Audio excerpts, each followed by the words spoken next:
Tu ouvres ton robinet, tu bois, tu cuisines, tu donnes cette eau à tes enfants, ton chien, ta famille. Tu crois que c'est juste de l'eau. Mais aujourd'hui en France, dans la majorité des villes, ce n'est plus vraiment de l'eau que tu bois. C'est un mélange invisible, un cocktail chimique. Et le pire, c'est que personne ne t'en parle clairement. Alors écoute ça. Depuis des années, des substances appelées PFAS contaminent les réseaux. On les surnomme les polluants éternels parce qu'ils ne disparaissent jamais, ni dans le sol, ni dans l'eau, ni dans ton corps. Tu ne peux pas les voir, tu ne peux pas les sentir, tu ne peux pas les goûter. Mais tu les absorbes chaque jour sans t'en rendre compte. Des analyses récentes ont révélé que plus de 9 verres d'eau sur 10 en France contiennent ces substances. C'est une pollution silencieuse, qui ne fait pas de bruit, qui ne provoque pas de crise, mais qui travaille ton corps lentement. Les PFAS sont liés à des problèmes hormonaux, à des troubles immunitaires, et dans certains cas, à des cancers. Et tu ne peux pas t'en débarrasser. Une fois qu'ils sont dans ton organisme, ils peuvent y rester des dizaines d'années. Tu crois que c'est alarmiste? Tu crois que c'est exagéré? Alors demande-toi, pourquoi on appelle ça polluants éternels? Pourquoi ils ne sont pas filtrés? Pourquoi on t'en parle seulement maintenant?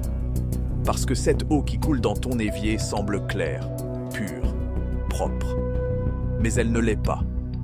Et si tu te demandes pourquoi la plupart des Français ne sont pas au courant, la réponse est simple. L'information invisibilisée, c'est l'arme la plus efficace. Si tu paniques, tu agis. Si tu ignores, tu continues à consommer. Alors, tu restes calme, tu bois, tu cuisines, tu fais confiance. Mais derrière cette confiance, il y a une réalité scientifique.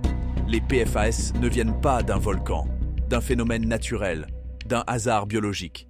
Ils viennent de l'industrie, textiles anti-taches, emballages alimentaires, mousse anti-incendie, plastique résistant, produits chimiques.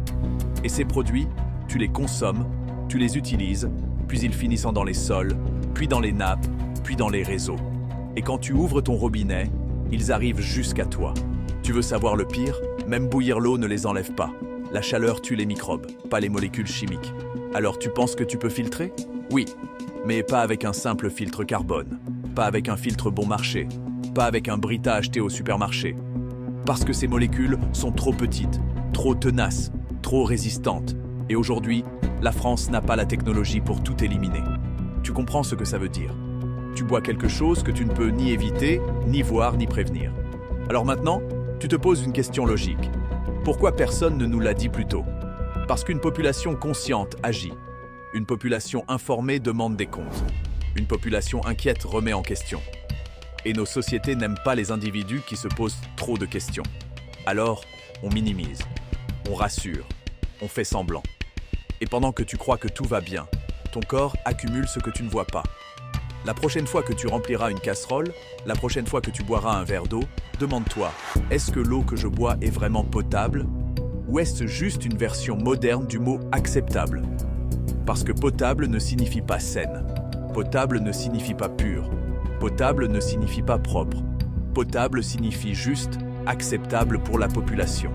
Pas pour ta santé, pas pour ton futur. Juste acceptable pour éviter les problèmes. Et ça, c'est la définition même de la manipulation silencieuse.